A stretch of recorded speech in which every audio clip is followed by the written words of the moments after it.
For 30 years, Harold believed his church was a sanctuary of faith and trust, until strange numbers exposed a dark secret hidden behind the altar.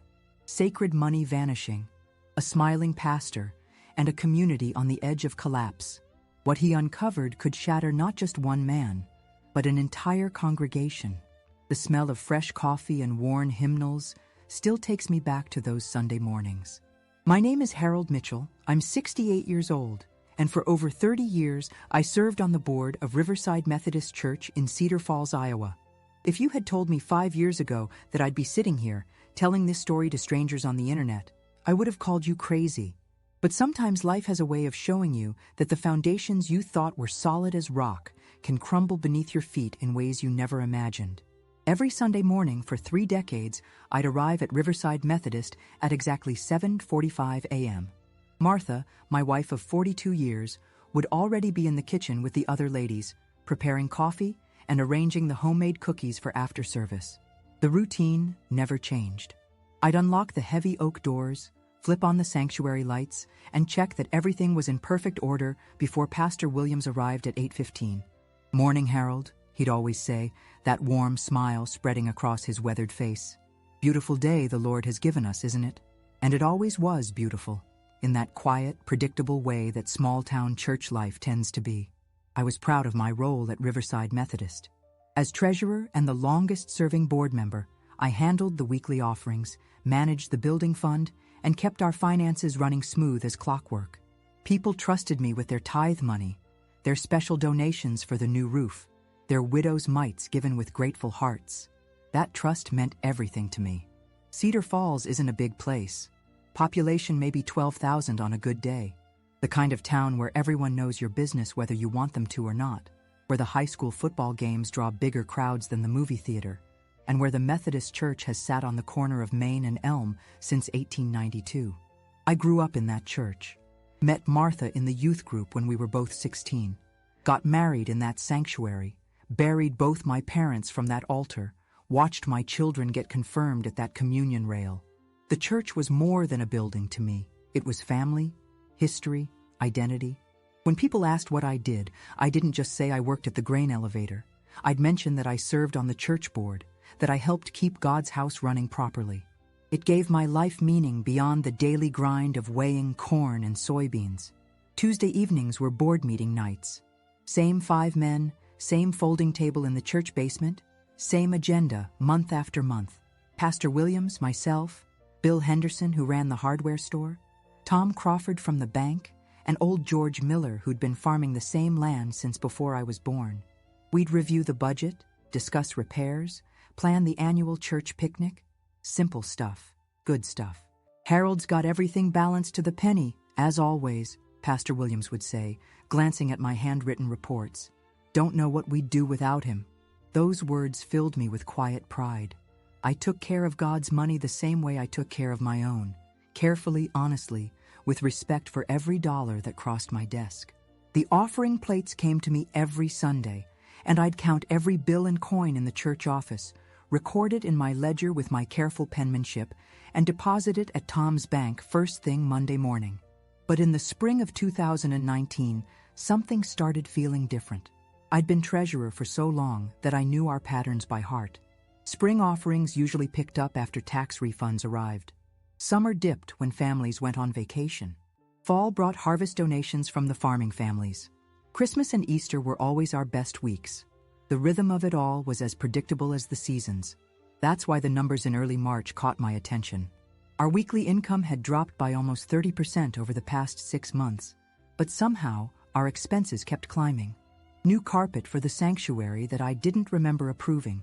A sound system upgrade that seemed more expensive than necessary. Landscaping costs that struck me as oddly high for winter months. "Pastor," I said after one board meeting, catching him as he locked up his office, "I'm seeing some expenses in the books that I don't recall us discussing. Mind if we go over a few items together sometime this week?" He paused with his hand on the door handle, and for just a moment, I saw something flicker across his face. Surprise? Annoyance? It passed so quickly, I almost convinced myself I'd imagined it. "Of course, Harold. You know I always appreciate your thoroughness. How about Thursday afternoon? Say, around 3? That sounds perfect, I said, though something in his tone didn't sound perfect at all. As I walked to my car that night, the March wind cutting through my jacket, I found myself thinking about trust, about how easy it is to take for granted and how hard it can be to rebuild once it's broken. I'd trusted Pastor Williams for 15 years, trusted him with my family's spiritual guidance, with the church's money, with the sacred responsibility of leading our little flock. I told myself I was being paranoid. Probably just bookkeeping errors, misplaced receipts, the kind of minor confusion that happens when you're dealing with volunteers and good intentions. After all, this was Pastor Williams, the man who'd counseled me through my father's long illness, who'd baptized my grandchildren, who'd never missed a hospital visit or a funeral in all his years at Riverside Methodist. But as I drove home through the quiet streets of Cedar Falls, past the grain elevator where I'd worked for 28 years, past the house where I'd raised my children, past all the familiar landmarks of my comfortable life, I couldn't shake the feeling that something important was about to change. Some questions, once you start asking them, have a way of leading to other questions you never wanted to ask.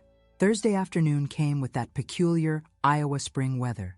Sunny one minute, threatening rain the next. I arrived at the church at 2:55 p.m., 5 minutes early as always. That's just who I am, who I've always been. Harold Mitchell, the man you can count on to show up when he says he will, with his homework done and his questions prepared. I was born in 1956, right here in Cedar Falls. My father, Eugene Mitchell, worked the same grain elevator where I'd spend my career. Back then, it was still family-owned, before the corporate buyouts of the 80s. My mother, Dorothy, taught 3rd grade at Lincoln Elementary for 37 years. They were what people called steady folk, the kind who paid their bills on time, never missed church, and believed that hard work and honesty would see you through any trouble life might bring. Growing up in the 50s and 60s in a town like Cedar Falls meant certain things were just understood. You respected your elders, you kept your word, you didn't air your dirty laundry in public, and you trusted the people in positions of authority, your teachers, your pastor, your banker, your doctor. These weren't naive beliefs. They were the social contract that held small communities together. I met Martha Hendricks in 1972 at a church youth group hayride. She was 17, a senior at Cedar Falls High with auburn hair that caught the autumn sunlight and a laugh that made you want to hear it again. I was a year older, working part-time at the elevator after school, already planning to make it my career like my father before me. Our first real conversation was about whether the Chicago Cubs would ever win another World Series. She said they would, eventually. I said she was being too optimistic. We were both wrong about the timeline, but she was right about the possibility. We married in June 1975, right after she finished her teaching degree at Iowa State. The ceremony was at Riverside Methodist, of course, with Pastor Henderson, Williams' predecessor, officiating. Martha wore her mother's wedding dress, altered to fit her smaller frame. I wore a suit I'd bought with money saved from 2 years of weekend work at the elevator. We had our reception in the church basement, with ham sandwiches, potato salad, and a cake that Mrs. Coleman from the Ladies' Auxiliary had made as her wedding gift to us. Our honeymoon was 3 days at the Wisconsin Dells. We couldn't afford more, and honestly, we didn't need more. We were young, in love, and convinced that our life together would unfold exactly as we'd planned it. In many ways, it did. I got promoted to assistant manager at the elevator in 1978. Martha started teaching 4th grade at Roosevelt Elementary in 1976. We bought our first house, a modest 2-bedroom ranch on Maple Street, in 1977, with a loan from Tom Crawford's father at the First National Bank. Our children came along right on schedule. Michael in 1978, Sarah in 1980, Jennifer in 1983. 3 healthy babies, each one arriving after textbook pregnancies, each one welcomed into our growing family and our church community. They were baptized in the same font where I'd been baptized, confirmed by the same congregation that had watched me grow up, married eventually in the same sanctuary where Martha and I had pledged our lives to each other. By 1985, I was manager of the grain elevator. By 1990, I was part owner. The 80s weren't easy for Iowa farmers, but our elevator survived when others didn't. partly through careful management and partly through the kind of community loyalty that kept local farmers bringing their grain to us, even when the corporate buyers offered slightly better prices. People trusted us, and we worked hard to deserve that trust. The church board position came to me in 1989, when old Carl Winters finally stepped down after 23 years as treasurer. Pastor Henderson asked me to consider taking over the financial responsibilities. "Harold," he said, "you've got a head for numbers, a reputation for honesty, and deep roots in this community. The church needs someone who'll treat its money like it was their own." I accepted, though I wondered privately if I was qualified for such a responsibility. Managing a grain elevator was one thing. Corn is corn, soybeans are soybeans, prices are posted daily on the Chicago Board of Trade. But church finances seemed more complicated, more personal. These weren't business transactions. They were expressions of faith, sacrificial gifts from people who trusted their church to use their offerings wisely. Martha supported my decision, as she supported most of my decisions. That's not to say she was passive. Martha had strong opinions about plenty of things, from how to raise our children to why the church needed more female voices in leadership. But she also understood that in a small town, in our generation, certain roles fell naturally to certain people, and the church treasurer role seemed to fit me like a comfortable old coat. Pastor Williams arrived at Riverside Methodist in 2004 after Pastor Henderson retired to spend more time with his grandchildren in Arizona. Williams was younger, more energetic, full of ideas about growing the congregation and expanding the church's community outreach. He was single, which was unusual for a Methodist pastor in our area, but his dedication to the church seemed to more than compensate for his lack of a pastor's wife to help with the traditional women's ministries. "Harold," he said to me after his first board meeting, "I can see why everyone speaks so highly of your work here. These financial records are the most detailed and accurate I've seen in any church I've served." I felt that familiar warm glow of recognition. Williams understood the care I put into my work, the pride I took in maintaining perfect records, the satisfaction I found in balancing every account to the penny month after month. Over the years, Williams and I developed what I thought was a strong working relationship.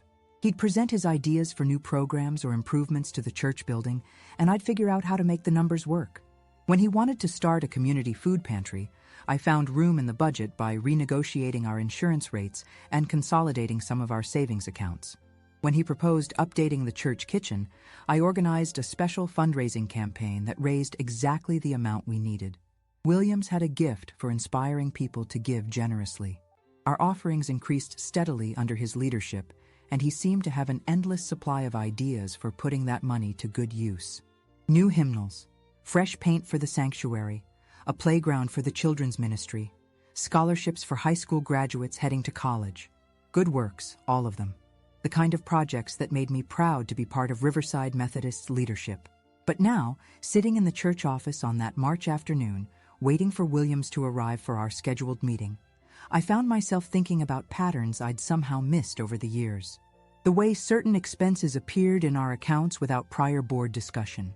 The increasing frequency of emergency repairs that seemed to coincide with unusually good offering weeks. The gradual shift in Williams' explanations from detailed justifications to brief assurances that everything had been properly approved. Williams arrived at 3:08, carrying a cup of coffee from the new shop downtown and apologizing for being late. "Sorry, Harold. Got caught up in a counseling session that ran longer than expected. You know how it is." I did know how it was. Pastoral work was unpredictable, and Williams had always been generous with his time when people needed him. That was one of the things I'd always respected about him. "No problem," I said, spreading my ledgers and bank statements across his desk. "I've organized everything by month going back to last October. Thought we could walk through the items that seem unclear to me."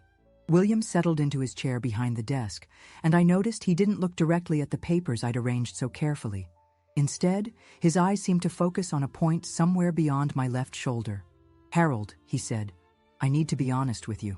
This kind of detailed review really isn't necessary. I know you're thorough, maybe too thorough sometimes, but I think you might be making this more complicated than it needs to be." Something in his tone set off an alarm bell in my mind. In 15 years of working together, Williams had never criticized my thoroughness. If anything, He'd always praised my attention to detail as one of my greatest strengths as treasurer. "Pastor," I said carefully, "I'm just trying to understand some discrepancies in our accounts. For instance, this payment to Johnson Landscaping in January, $3,200 for snow removal and winter cleanup. That seems high for our property, especially in a month when we only had 2 significant snowfalls." Williams's jaw tightened almost imperceptibly. "Harold, Johnson Landscaping has been reliable for us for years. Sometimes winter maintenance costs more than we expect.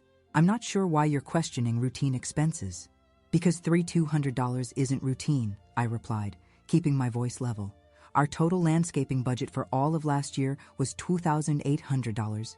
This one payment is more than we normally spend in an entire year." For the first time since he'd arrived, Williams looked directly at me. What I saw in his eyes wasn't the warm pastoral concern I'd grown accustomed to over 15 years. It was something harder, more calculated. "Harold," he said, "I appreciate your dedication to the church's finances, but I think you need to trust that the pastoral leadership of this congregation knows what's best for our community. Not every decision can be micromanaged by the board."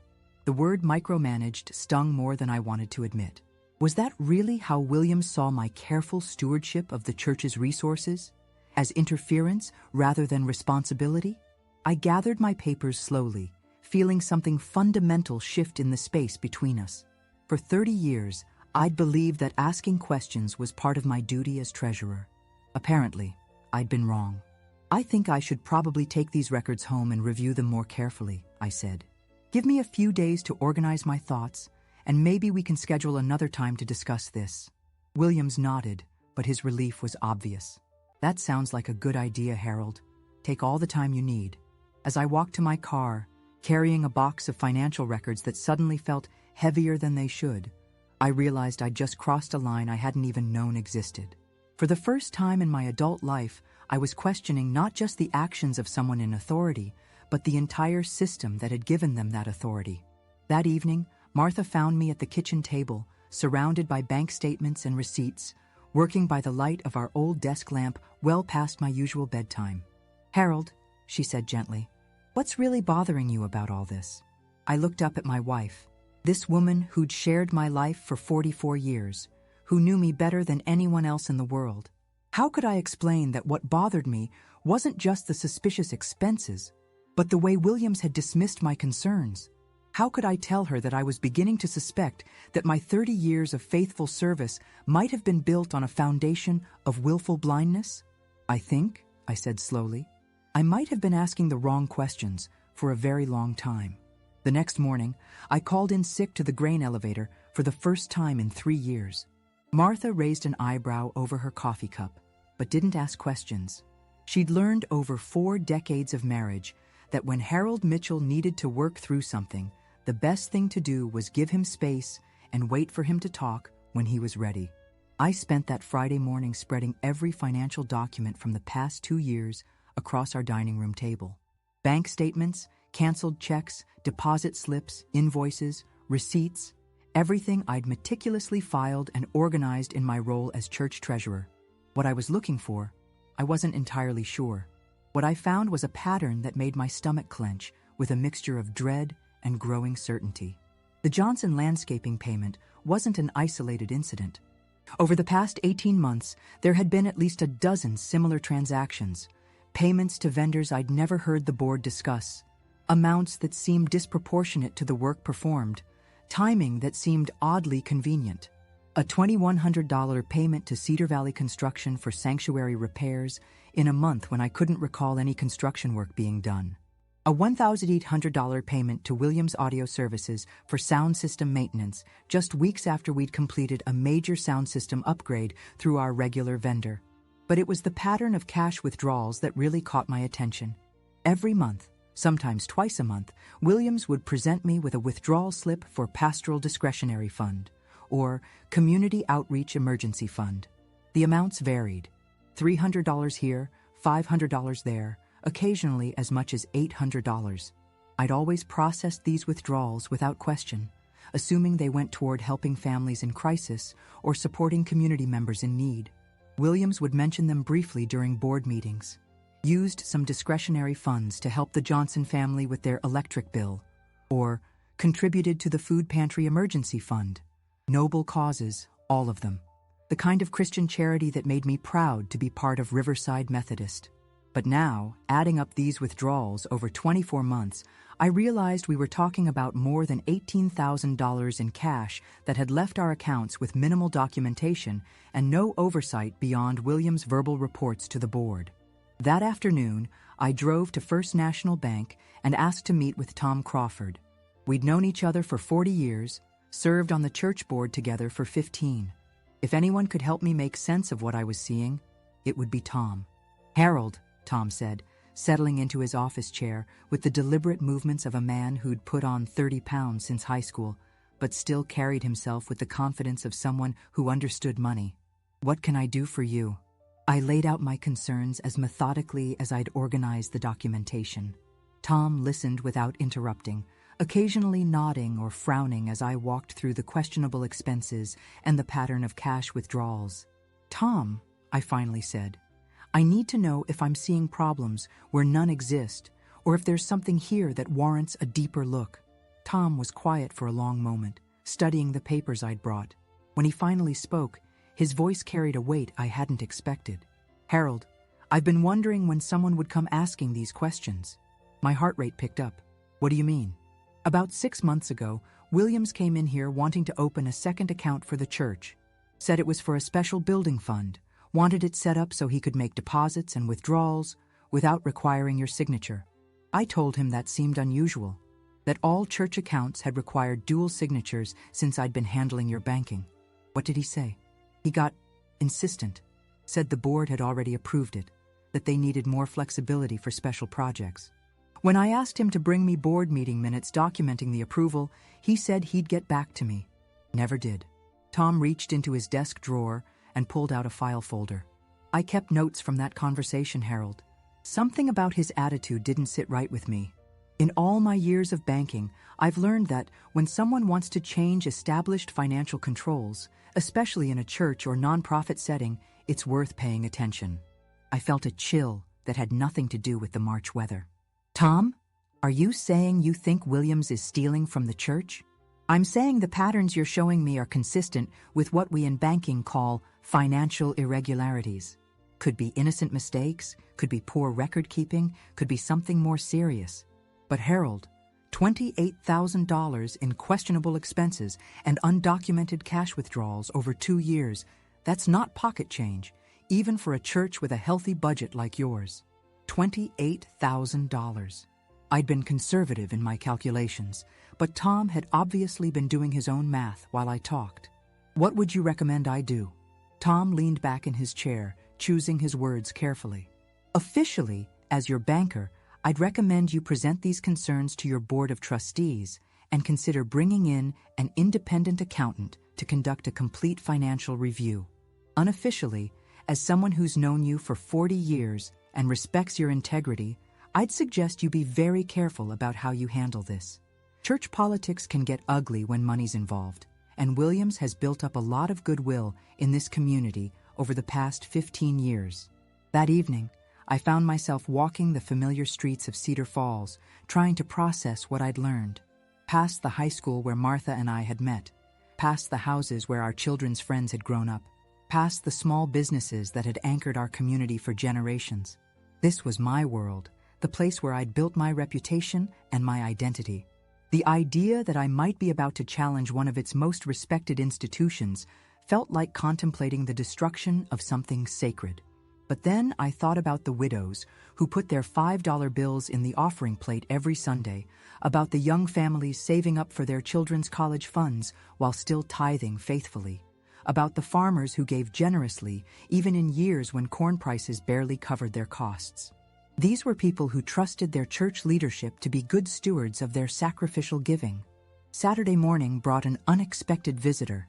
I was in the garage, organizing my fishing tackle for the coming season, when I heard a car pull into our driveway. Through the window, I saw Bill Henderson getting out of his pickup truck. Bill ran Henderson Hardware, served on the church board, and generally kept his opinions to himself unless directly asked. "Harold," he said, accepting my invitation to sit on the old church pew Martha had rescued when the fellowship hall was remodeled. Heard through the grapevine that you and Pastor Williams had some kind of disagreement about the finances. I studied Bill's weathered face, trying to read his intentions. Where'd you hear that? Williams called me yesterday evening, said he was concerned about you, that you seemed to be under a lot of stress about church business. Asked if I'd noticed you acting differently lately. So Williams was already managing the narrative. I shouldn't have been surprised, but somehow I was. Bill, what do you think about the way we handle financial oversight at the church? Bill was quiet for a moment, absently picking at a splinter on the wooden pew. Harold, I've been in business for 32 years. Learned a long time ago that when someone starts explaining to you why the normal rules don't apply to them, that's usually when you need to start asking harder questions. Meaning? Meaning I've wondered about some of the same things you've been wondering about. But I figured if Harold Mitchell was comfortable with the way we were handling the money, then it must be okay. You're the treasurer after all. You're the one with access to all the records. The irony was almost overwhelming. Bill had been deferring to my judgment, while I'd been deferring to William's authority. Meanwhile, the actual oversight that should have been happening wasn't happening at all. Bill, would you be willing to look at some financial documents with me? Get a second opinion on whether my concerns are justified? I'd be honored to, Harold. When? How about right now? We spent the next 3 hours going through everything I'd compiled. Bill had the practical eye of a small businessman who'd survived recessions, competition from big box stores, and the general decline of small-town retail. His questions were different from Tom's, focused more on operational realities than banking procedures. This payment to Johnson Landscaping, he said, pointing to the January invoice I'd questioned with Williams. I know Pete Johnson, been buying supplies from me for 15 years. His whole operation is 2 trucks, a snowplow, and maybe 4 guys working for him part-time. There's no way he did $3,200 worth of work at the church in January, especially not winter cleanup work. How can you be sure? Because Pete was in my store that whole month complaining about how slow business was. Said he was thinking about taking a part-time job at the co-op just to make ends meet. If he'd had a $3,200 job, trust me, he wouldn't have been talking about needing extra work. Bill's practical knowledge filled in gaps that my spreadsheets couldn't reveal. The audio services company that had supposedly maintained our sound system? Bill had never heard of them, and he knew every electronics business within 50 miles. The construction company that had allegedly done sanctuary repairs? They'd gone out of business 6 months before the payment was supposedly made. Harold, Bill said as we finished reviewing the last batch of documents, I think you need to understand something. What you're looking at here isn't just poor record-keeping or honest mistakes. This is systematic. Someone has been deliberately creating false documentation to justify removing money from church accounts. The word systematic hit me like a physical blow. I'd been hoping, despite all the evidence, that there might be innocent explanations for what I'd discovered. But Bill's analysis left little room for wishful thinking. Sunday morning came with the weight of a decision I wasn't ready to make. Martha and I followed our usual routine. Breakfast at 7:00, dressed and ready to leave by 8:30, in our regular pew by 8:45. But nothing felt usual. Every hymn, every prayer, every word of Williams's sermon seemed to carry a different meaning, now that I suspected him of betraying the trust of everyone in that sanctuary. I watched my fellow congregants during the service, trying to see them as Williams might see them. Mrs. Henderson, 83 years old, who still put $20 in the offering plate every week from her Social Security check. The Kowalski family, who'd been struggling since Mark lost his job at the implement dealer, but still contributed whatever they could manage. Young couples like David and Jennifer Morrison, who just bought their first house and were trying to start a family while managing student loan payments and a mortgage. These weren't wealthy people.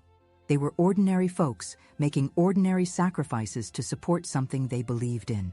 The idea that their generosity might be funding someone's personal lifestyle rather than the church's mission made me feel sick with anger and responsibility. After the service, Williams made a point of seeking me out during the coffee hour. "Harold," he said, that familiar pastoral smile firmly in place. "How are you feeling? You looked a little tired during the service." "I'm fine, Pastor. Just working through some things." "Well, I hope you know you can always come to me if you need someone to talk through whatever's troubling you. That's what I'm here for. The audacity of it, offering to counsel me through concerns about his own potential misconduct, was almost breathtaking. But what struck me more was how natural it seemed to him, how easily he maintained his role as the caring pastor, even while potentially robbing his congregation. Monday morning, I made the decision that would change everything. I called the Iowa conference office of the United Methodist Church in Des Moines and asked to speak with someone about financial irregularities at a member church. "This is Sarah Peterson," said the voice that answered after I'd been transferred twice. "I handle administrative concerns for local congregations. How can I help you?" I explained my situation as clearly and objectively as I could, sticking to facts and avoiding speculation. "Ms. Peterson listened without interrupting, occasionally asking clarifying questions about dates, amounts, and procedures. "Mr. Mitchell," she said when I finished, "what you're describing sounds like it needs immediate attention.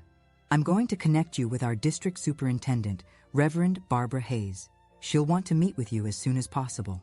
Reverend Hayes was a woman in her 50s with the kind of practical authority that comes from years of dealing with the complexities of church administration. We met that Wednesday afternoon at a restaurant halfway between Cedar Falls and Des Moines, away from potential gossip and prying eyes. "Harold," she said, after reviewing the documents I'd brought, "I need you to understand the seriousness of what you're alleging. If these financial irregularities are confirmed, Pastor Williams will likely face criminal charges as well as ecclesiastical discipline. This won't just end his career at your church, it could end his ministry permanently.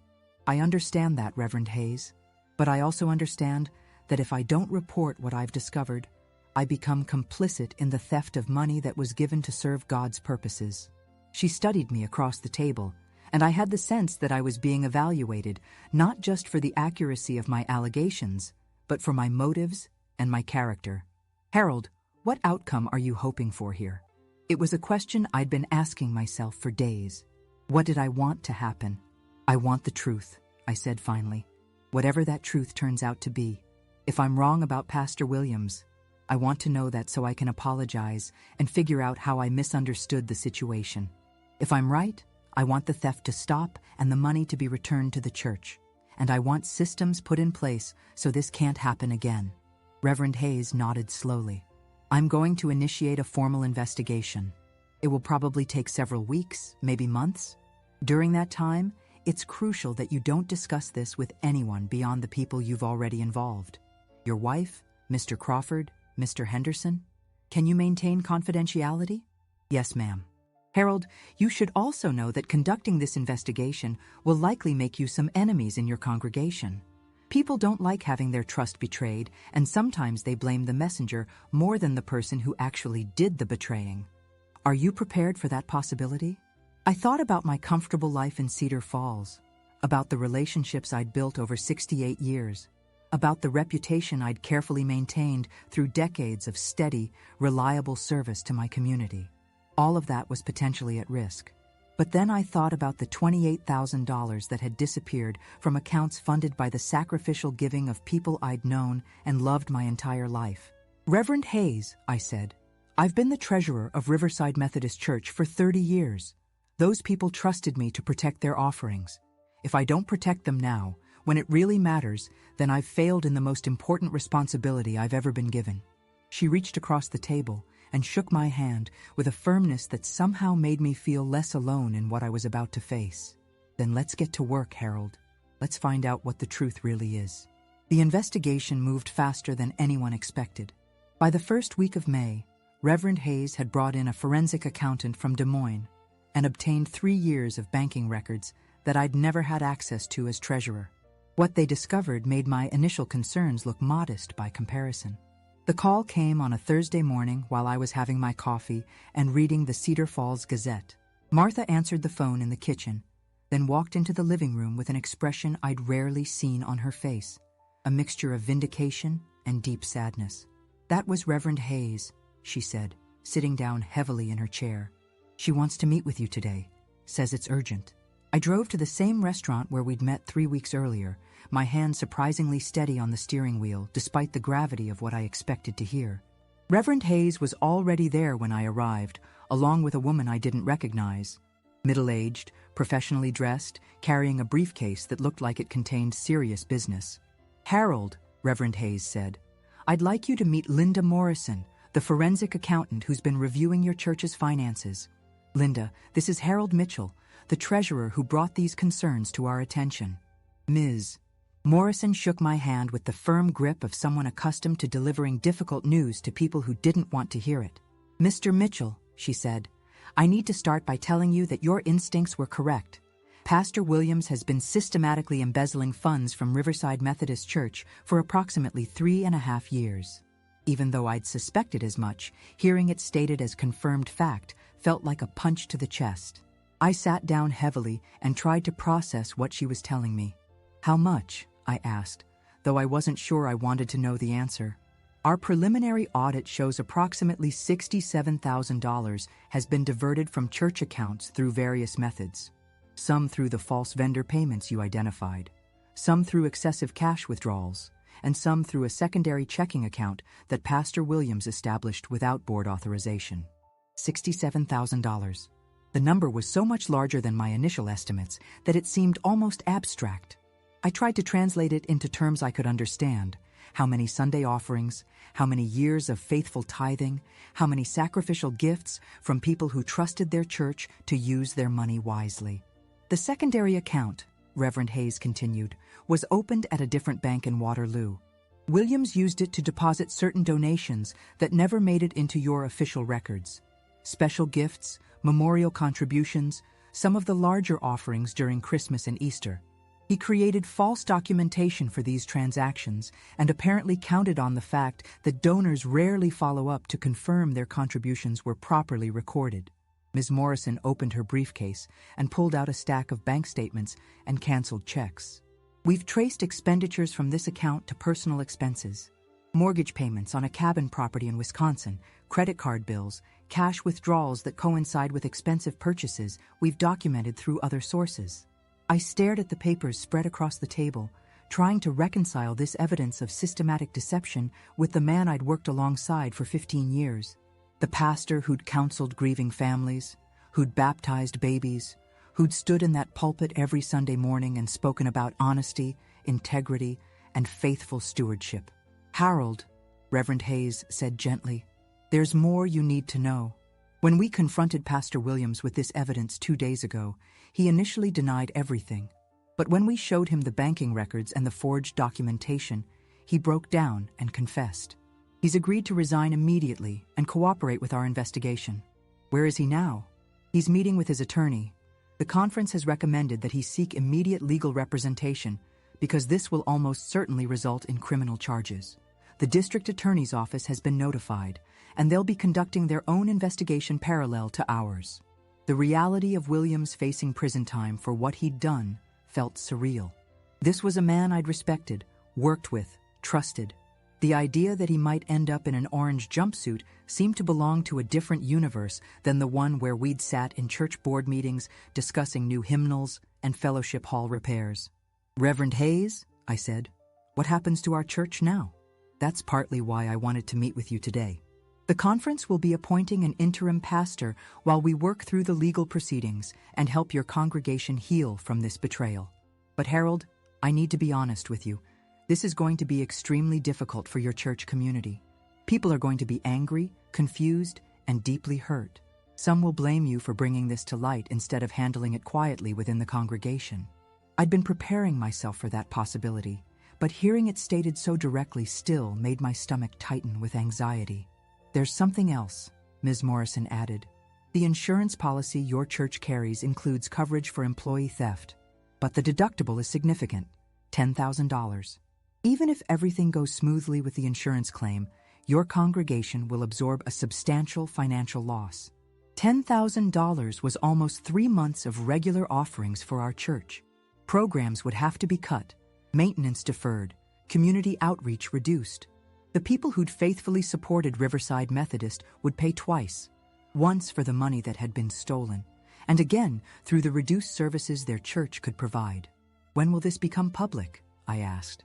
"The conference will make an announcement this Sunday," Reverend Hayes replied. We've scheduled a special congregational meeting for Sunday afternoon to explain what happened and outline the steps we're taking to address the situation. Harold, I want you to know that you'll have my full support when people start asking questions about how this could have happened under your watch as treasurer. But even as she said it, I knew that institutional support wouldn't protect me from the personal relationships that were about to be tested. I thought about Bill Henderson, who'd trusted my judgment about the church finances, about Tom Crawford, who'd already suspected problems but had deferred to my supposed oversight, about the dozens of church members who'd assumed their treasurer was protecting their interests while their pastor was systematically robbing them. Reverend Hayes, I said, I need to ask you something directly. Do you think I failed in my responsibilities as treasurer? Should I have caught this sooner? She was quiet for a long moment, choosing her words carefully.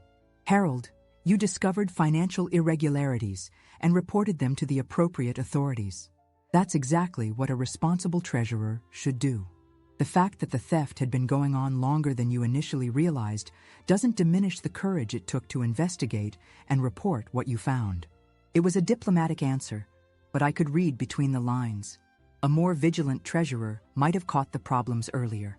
A more suspicious treasurer might have questioned Williams' explanations before accepting them. A better treasurer might have protected the congregation from years of systematic theft. But I also knew that Williams had been extraordinarily careful in his deceptions. He'd exploited my trust, my respect for pastoral authority, and my assumption that a man of God would never betray his congregation's faith in such a calculated way. As I drove home through the familiar streets of Cedar Falls, I realized that the comfortable certainties that had structured my life for 68 years were about to be permanently disrupted. By Sunday afternoon, everyone in our small town would know that Harold Mitchell, trusted treasurer of Riverside Methodist Church, had presided over the largest financial scandal in our community's recent history. The question wasn't whether people would blame me. The question was whether I could live with their blame while still believing I'd done the right thing. Sunday arrived with unseasonably warm weather for May, the kind of perfect spring morning that should have filled me with gratitude for God's creation. Instead, I woke at 4:30 a.m. with my stomach churning and my mind racing through all the ways this day could go wrong. Martha found me sitting at the kitchen table with my coffee, staring out at our backyard where the lilac bushes she'd planted 20 years ago were just beginning to bloom. Harold, she said, settling into the chair beside me with her own cup, whatever happens today, you did the right thing.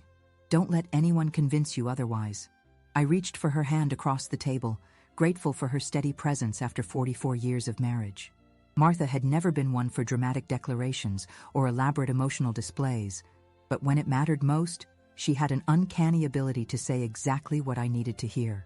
I keep thinking about Mrs. Henderson, I said, about how she's going to feel when she finds out her $20 a week has been paying for Williams's vacation cabin instead of helping hungry families like she thought. She's going to feel betrayed and angry, just like everyone else. But Harold, that anger belongs to Williams, not to you. You're the one who stopped it from continuing. We arrived at church that morning to find the parking lot fuller than usual. Word had somehow leaked that something significant was happening, despite our attempts to keep the investigation confidential. I recognized cars belonging to people who hadn't attended services regularly in years, drawn back by whatever rumors were circulating through our small community. Reverend Hayes had arrived Saturday evening and spent the night at the parsonage. She'd asked me to meet with her briefly before the service to coordinate our approach to the announcement. Harold, she said as we stood in the empty sanctuary at 8 a.m., I want you to know that the conference considers you a whistleblower in the best sense of that term. You protected your congregation from ongoing financial abuse, and you did it through proper channels with careful documentation. When people start asking questions today, remember that. The service itself felt surreal. We sang the familiar hymns, recited the familiar prayers, listened to Reverend Hayes deliver a guest sermon about faith during times of trial. But underneath the routine comfort of Methodist liturgy, I could feel the tension of a community that sensed something important was about to shift. Williams was notably absent, of course, but Reverend Hayes had simply announced that he was dealing with personal matters and that she would be providing pastoral coverage until further notice. The explanation satisfied no one, but it got us through the worship service without premature revelations. The special congregational meeting was scheduled for 1:30 p.m., after the usual fellowship hour and a light lunch prepared by the women's auxiliary. By 1:25, every chair in the fellowship hall was occupied, with additional people standing along the walls. I estimated close to 200 people in attendance, nearly twice our usual Sunday attendance. Reverend Hayes called the meeting to order with a brief prayer, then launched into the explanation I'd been dreading for weeks. "Friends," she began, "I'm here today to inform you of a serious matter concerning your church's finances. After a thorough investigation conducted by the Iowa Conference, we have determined that Pastor Williams has been systematically embezzling funds from Riverside Methodist Church over a period of approximately 3.5 years. The silence that followed was absolute, the kind of stunned quiet that precedes either explosion or collapse. Then the questions began, all at once, voices overlapping in confusion and disbelief. "How much money?" someone called out. "Where is Pastor Williams now?" demanded another voice. "How could this happen without anyone knowing?" Reverend Hayes raised her hand for silence. "I understand your shock and anger. Let me try to answer your questions systematically." She explained the scope of the theft, the methods Williams had used, and the steps being taken for recovery and prevention. But it was the last question that I'd been dreading most. How did our treasurer miss $67,000 being stolen over 3 years? The voice belonged to Jim Patterson, a farmer who'd served on various church committees and had never been shy about expressing his opinions. All eyes turned to me. I stood up slowly, feeling every one of my 68 years in my joints and muscles. "Jim," I said, "that's a fair question, and it deserves an honest answer. Pastor Williams created false documentation for many of these transactions. He established unauthorized bank accounts that I wasn't aware of. He exploited my trust in pastoral authority and my assumption that a man of God wouldn't systematically deceive his congregation." "But Harold," interrupted Mary Coleman, whose husband had served on the board with me for over a decade, "isn't it your job as treasurer to catch these kinds of problems? What were you doing all these years?" The question hit harder than I'd expected, partly because it echoed my own doubts about my performance as treasurer. "Mary, I was doing what I'd always done, processing the financial transactions that Pastor Williams presented to me, maintaining the records he provided access to, and trusting that the pastoral leadership of our church was acting with integrity. When I finally discovered discrepancies that I couldn't explain, I investigated them and reported what I found to the conference office. 3.5 years, Harold." This came from someone in the back of the room whose voice I recognized but couldn't identify. "How do you steal $67,000 over 3.5 years without the treasurer noticing?" Before I could respond, Bill Henderson stood up from his seat near the front. "Now hold on," Bill said, his voice carrying the authority of someone who'd run a successful business for 3 decades. "I've looked at Harold's records, and I can tell you that Pastor Williams went to considerable lengths to hide what he was doing. This wasn't some sloppy embezzlement that any treasurer should have caught. This was sophisticated deception, designed specifically to avoid detection." "That's right," added Tom Crawford, rising from his chair near the windows. "Williams even tried to set up unauthorized bank accounts without Harold's knowledge. When I refused to open those accounts without proper board authorization, Williams got angry and tried to pressure me into changing our normal procedures. I felt a wave of gratitude toward these 2 men who were publicly supporting me when they could have easily remained silent. But not everyone was convinced. Agnes Peterson, whose family had been members of Riverside Methodist for 4 generations, stood up with the careful movements of someone in her 80s. "I appreciate that Harold eventually did the right thing," she said, her voice carrying clearly across the fellowship hall. "But I put $50 in the offering plate every month for the past 5 years. That's $3,000 of my late husband's pension money that went to pay for Pastor Williams's personal expenses instead of God's work. I trusted Harold to protect that money, and he failed." The words stung because they contained an element of truth I couldn't deny. I had failed to protect Agnes Peterson's offerings, along with thousands of other contributions from faithful church members. "Mrs. Peterson," I said, "you're absolutely right that I failed to protect your contributions. I failed to be suspicious enough of someone I trusted. I failed to ask harder questions about financial transactions that seemed unusual. I take full responsibility for those failures. But Harold, interrupted Sarah Mitchell, no relation, despite sharing my surname, if you take full responsibility for the failures, then you need to take full responsibility for the consequences. Maybe you should resign as treasurer. A murmur of agreement rippled through the room. I felt Martha's hand squeeze my arm, a silent reminder that she was beside me regardless of what these people decided about my fitness to continue serving. Reverend Hayes stepped forward before I could respond. Before this congregation makes any decisions about personnel changes, I think you should understand something about Harold's role in stopping this theft. The conference's investigation began because Harold noticed financial discrepancies and refused to accept easy explanations for them. He documented his concerns, consulted with banking professionals, and reported his findings through proper channels.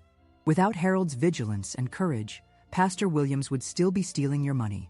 But he should have caught it sooner, insisted Jim Patterson. $67,000 doesn't disappear overnight. You're right, I said, standing up again. I should have caught it sooner. I should have been more suspicious, more questioning, more vigilant about protecting your contributions. But I also want you to understand something. For 30 years, I've tried to be the kind of treasurer who balanced respect for pastoral authority with responsible financial oversight. I never imagined that balance would be exploited by someone who was systematically betraying our trust. The room fell quiet again, and I could see people wrestling with conflicting emotions. Anger at being victimized, disappointment in my performance as treasurer, recognition that I'd ultimately done the right thing by reporting the theft. Finally, George Miller, the oldest member of our congregation at 86, slowly pushed himself to his feet, using his wooden cane. I've been a member of this church for 74 years, he said, his voice still strong despite his age. I've seen treasurers come and go, I've seen pastors come and go, I've seen all kinds of problems and conflicts, but I'll tell you something. Harold Mitchell is the most honest, hard-working treasurer this church has ever had. Did he make mistakes? Probably. But when he discovered something was wrong, he had the guts to investigate it and report it, even though he knew it would make him unpopular. George paused, looking around the room with the authority of someone who'd earned his opinions through decades of faithful service. Now you can fire Harold if that makes you feel better about what happened, he continued. But if you do, you'll be losing the one person in this room who's proved he'll choose doing right over being popular. That seems like a poor trade to me. The old man's words seemed to shift something in the room's atmosphere. I saw faces soften, postures relax, the rigid anger begin to transform into something more complicated. Disappointment mixed with recognition, betrayal tempered by grudging respect. When the meeting finally ended 2 hours later, I wasn't sure whether I'd been forgiven or simply reprieved. But I knew that whatever relationship survived this crisis would be built on a more honest foundation than the comfortable assumptions that had sustained us before. 5 years have passed since that Sunday afternoon when our congregation learned the truth about Pastor Williams. Today, as I sit in my study on a quiet October morning, I can hear Martha in the kitchen preparing for the church bake sale, the same kind of community event that has anchored our lives for decades. But everything is different now, in ways both subtle and profound. Williams pleaded guilty to embezzlement charges and served 18 months in federal prison. The insurance settlement recovered about $40,000 of the stolen money, leaving our congregation with a significant financial loss, but not the catastrophic damage we'd initially feared. More importantly, the experience forced us to implement financial controls that should have been in place all along: dual signatures on all accounts, monthly board review of all expenditures, annual independent audits, and a finance committee that operates separately from pastoral oversight. I remained as treasurer for 2 more years after the scandal broke, partly because no one else wanted the job during such a tumultuous period, and partly because I felt obligated to help repair the damage I'd failed to prevent. Those were difficult years. Every board meeting carried an undercurrent of tension about whether we were being sufficiently vigilant. Every unusual expense generated the kind of scrutiny that should have been routine all along. Every new financial procedure reminded us of our collective failure to protect the congregation's trust. But there were also unexpected gifts that emerged from our crisis. Our new pastor, Reverend Michael Thompson, brought a transparency to church governance that we'd never experienced. He insisted on monthly financial reports to the entire congregation, invited questions about every aspect of church operations, and made it clear that accountability was not something to be feared, but embraced. Under his leadership, our giving actually increased, as people gained confidence that their contributions were being used exactly as intended. The most surprising development was how the scandal affected our relationships within the congregation. Some members never fully forgave me for my role in the crisis, whether for failing to catch the theft earlier or for creating upheaval by reporting it. Several families left Riverside Methodist for other churches where they could worship without constant reminders of betrayal and disappointment. But others grew closer to Martha and me than they'd ever been before. Bill Henderson and Tom Crawford became not just fellow board members, but genuine friends, bonded by our shared experience of navigating institutional crisis. Agnes Peterson, who'd been one of my harshest critics during that awful congregational meeting, eventually apologized for her harsh words and thanked me for having the courage to expose Williams's theft. "Harold," she said to me after church one Sunday morning about a year after the scandal broke, "I was angry at you because it was easier than being angry at myself for trusting someone who didn't deserve it. You did what needed to be done, even when it cost you." The personal cost was indeed significant. My reputation in Cedar Falls, carefully built over 6 decades of steady reliability, was permanently altered. I was no longer just Harold Mitchell, the dependable grain elevator manager and longtime church treasurer. I became Harold Mitchell, the man who'd exposed the pastor's embezzlement, either a hero or a troublemaker, depending on who was telling the story. Some people praised my integrity and courage. Others whispered that I must have been careless or incompetent to let the theft continue for so long. Most fell somewhere in between, recognizing that the situation had been complicated and that reasonable people might have handled it differently. I learned to live with the ambiguity of being simultaneously vindicated and criticized for the same actions. The grain elevator provided a refuge from church politics. Corn and soybeans don't care about congregational drama, and the farmers who brought their harvest to us were more interested in fair prices and reliable service than in rehashing old controversies. Work became a place where I could still be the Harold Mitchell I'd always been, competent, trustworthy, focused on practical problems with concrete solutions. Martha handled the aftermath better than I did, perhaps because her role in the scandal had been limited to supporting my decisions rather than making them herself. She continued her volunteer work with the food pantry, maintained her friendships within the congregation, and refused to let other people's opinions dictate how she lived her life. "Harold," she said to me during one of my darker periods of self-doubt, "you can't control what people think about what happened. You can only control whether you're at peace with the choices you made. Are you at peace with them?" It took me a long time to answer that question honestly. I wasn't at peace with my failure to detect William's theft earlier. I wasn't at peace with the financial damage to our congregation. I wasn't at peace with the relationships that were damaged or destroyed by the crisis. But I was at peace with my decision to investigate the suspicious transactions I'd discovered. I was at peace with my choice to report what I'd found, rather than handle it quietly within the congregation. I was at peace with accepting responsibility for my failures, while also standing up for the integrity of my intentions. Today, at 73, I'm no longer the church treasurer. I stepped down 3 years ago, when my arthritis made it difficult to manage the physical demands of counting offerings and maintaining handwritten records. The church has modernized its financial systems considerably since then. Electronic giving, computer-based accounting, online transparency that allows any member to review our finances at any time. My successor, Jennifer Morrison, David and Jennifer's daughter, now grown and working as a CPA in Cedar Rapids, brings professional expertise that I never possessed. She's implemented controls and procedures that make another Williams-style embezzlement virtually impossible. Sometimes I wonder if the congregation would have been better served all along by having someone with her qualifications rather than a well-intentioned grain elevator manager who learned church accounting through trial and error. But I've also come to understand that the real failure wasn't in my bookkeeping skills or financial expertise. The real failure was in our collective willingness to assume that good intentions were sufficient protection against human weakness and greed.